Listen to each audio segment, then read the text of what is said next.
Welcome is our education centre class 12th math exercise चल रहा है 7.1 और दिस इज क्वेश्चन नंबर 19। आपका question number 19 number question number is sec square x upon cos square x into dx। क्या करेंगे, देखो sec को आप मेंशन कर सकते हैं 1 upon cos square x। 1 upon cos कितना होता है sec।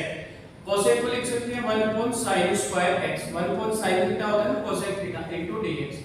ठीक है, अब देखो a upon b upon c upon d है, तो ये ओवर मल्टीप्लाई हो जाएगा, तो कितना हो जाएगा sin स्क्वायर x अपॉन 1 की cos स्क्वायर x से मल्टीप्लाई करेंगे तो cos स्क्वायर x इनटू कितना dx।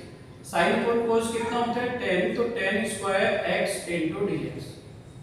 अब देखो tan का डायरेक्टली तो इंटीग्रेशन नहीं बनेगा, इसको आप लिख सकते हैं sec square x minus 1 into कितना dx। अब आपको दो टर्म ऑब्टेन होगी, एक ही, तो इसको मेंशन करते हैं integration of sec square x into dx और माइनस 1 इनटू dx।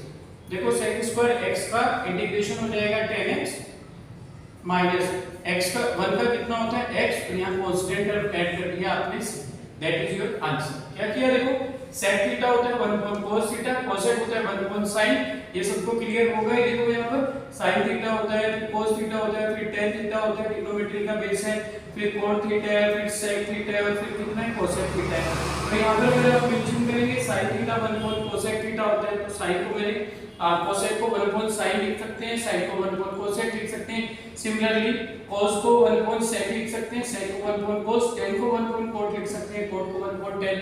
तो इसी cos को आपने 1 अपॉन sec लिखा था और sec को 1 अपॉन cos लिखा था, ऐसे cosec को 1 अपॉन sin लिख सकते हैं, sin को 1 अपॉन cosec लिख सकते हैं। तो ये आपके पास cosec को लिखा 1 अपॉन sin, sec को लिखा 1 अपॉन cos, जिससे एक प्रॉपर टर्म में आ जाए। तो ये upon b upon c upon d की टर्म में बना, ये ऊपर गया sin square x upon cos square x into dx हो गया।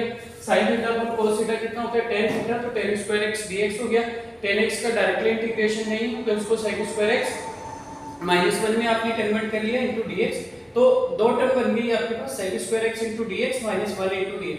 sec स्क्वायर x का tan x हो गया और x का हो गया 1 का हो गया x और plus, that is your answer. This is question number 19। ये था आपका क्वेश्चन नंबर 19। स्क्रीनशॉट ले लीजिए इसका, चलेंगे क्वेश्चन नंबर नेक्स्ट।